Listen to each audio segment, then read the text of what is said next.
dan keberadaan si kembar.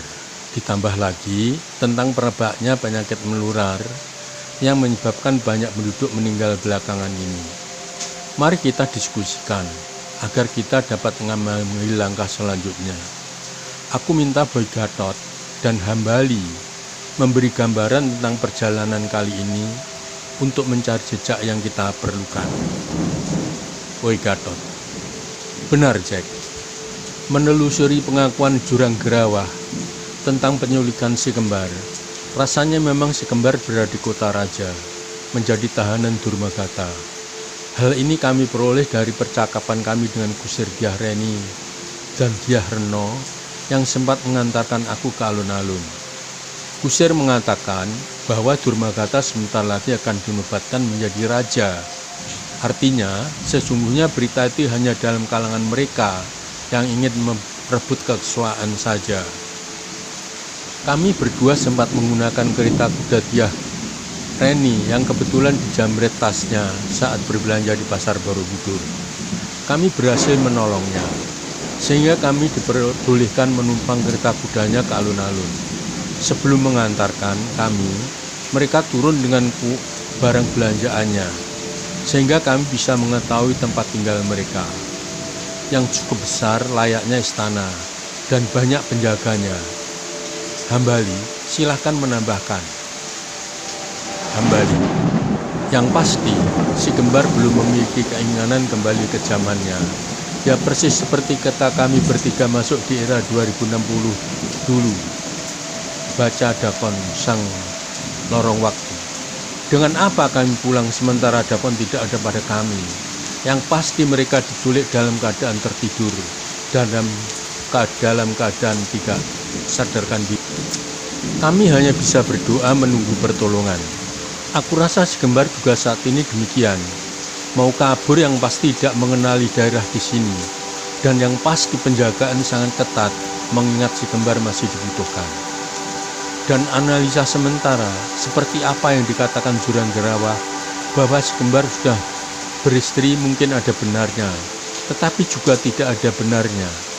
Ada benarnya, kemungkinan istrinya adalah Dyah Reni dan Dyah Reno, mengingat mereka berdua adik dari Durmagata. Tidak ada benarnya, pasti si kembar berpikir 1000 kali, mengingat mereka hidup bukan di zamannya. Nah, kalau analisaku ini benar, sekarang bagaimana menjemput si kembar? Dan yang ini tidak kalah pentingnya dengan informasi tadi. Dyah Reni atau Dyah Reno mau bercerita kepada si kembar kalau tas mereka dijamret, kemudian kami tolong untuk mendapatkan tas mereka kembali, dan saat pulang kereta kuda mereka yang kami tumpangi disikat oleh kawanan penjamret yang memiliki perasaan senasib dengan temannya. Kemudian kami berhasil mengatasinya. Pasti kembar mulai berpikir bahwa kita ada di sini. Gunadarma: kita. Nah Hambali, bagaimana Dyah Reni dan Dyah Reno hanya bercerita saja, si kembar langsung bisa mengenali bahwa kalian semua ada di sini? Aku kurang paham, tolong jelaskan. Hambali: memang kami saat mengenalkan diri tidak menyebut nama kami sebenarnya.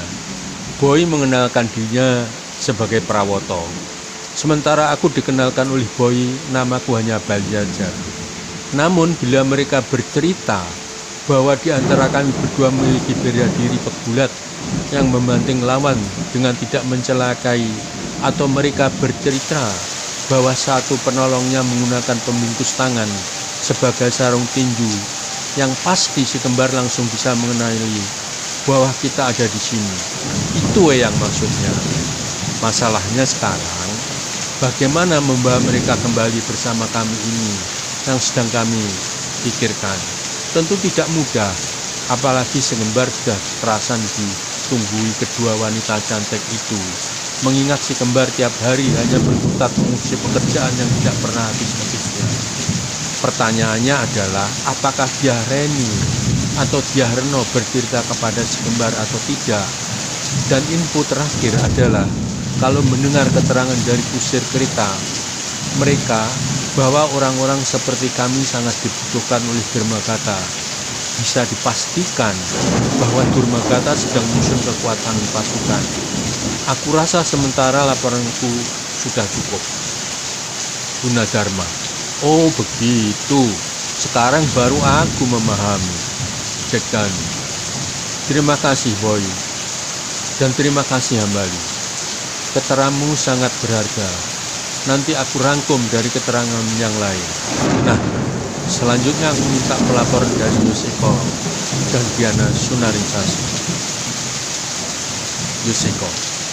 Sekarang kita hubungkan keterangan yang Putri tentang penyakit menular beberapa hari belakangan ini yang sekarang mewabah. Rasanya penyakit menular tersebut memang sengaja ditularkan oleh seseorang dengan paksa. Orang tersebut sudah kami isolasi di kamar belakang agar tidak menular, yang bertujuan nanti sebagai bukti bahwa penularan penyakit ini ada faktor kesengajaan dari lingkungan istana. Kalau melihat cara penularannya dengan pengawalan, artinya apa? Tidak mungkin pemerintah yang sah membuat rakyat menderita. Yang pasti ada unsur perebutan kekuasaan dengan memanfaatkan penularan suatu penyakit. Jackdani. Terima kasih Yus, keteranganmu yang juga sangat berharga. Nah, apa yang ada keterangan tambahan sebelum aku memberi kejelasan apa yang sudah aku sampai hari ini? Kalau tidak ada, aku akan lanjutkan. Rupanya semua diam, sebagai tanda belum ada keterangan tambahan. Jackdani. Nah, hari ini aku mengunjungi tempat pemahatan patung Buddha dan stupa. Dengan ajian Sabto Pangrungu dan ajian Sabto Pandulu serta indera keenam, aku dapat melihat bahwa batu dakon yang dicuri oleh telah menyatu dengan batu-batu yang digunakan untuk membuat patung Buddha dan stupa. Bukannya tidak bisa dipahat, tetapi mereka bekerja bagaikan melakukan halinisasi. Merasa mereka bekerja yang sesungguhnya.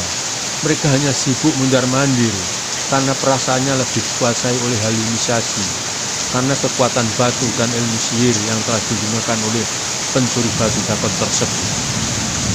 Gunadarma. Sebentar Jack, kenapa batu tidak segera kau ambil agar Candi Borobudur dapat segera diselesaikan? Jackdani. Yang Gunadarma, sebenarnya masalahnya bukan hanya mengambil batu dakon itu.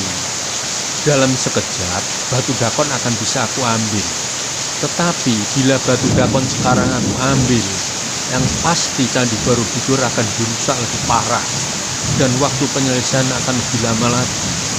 Masalah sebenarnya adalah ada apa di balik ini semua? Diana, setelah mendengar paparan kami semua, apakah Diana bisa merangkum analisa yang mudah dipahami oleh semua orang yang ada di sini? Diana Sunaringsashi. Benar yang Gunadarma. Masalahnya tidak sesederhana yang bayangkan. Masalah sesungguhnya adalah ada apa di balik semua ini.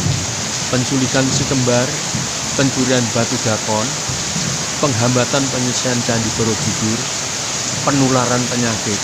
Semua ini adalah suatu yang tidak berdiri sendiri, tetapi sudah dirancang oleh pemikiran yang matang, yang tujuannya pasti untuk menjatuhkan raja yang sah dan ingin menggantikan raja.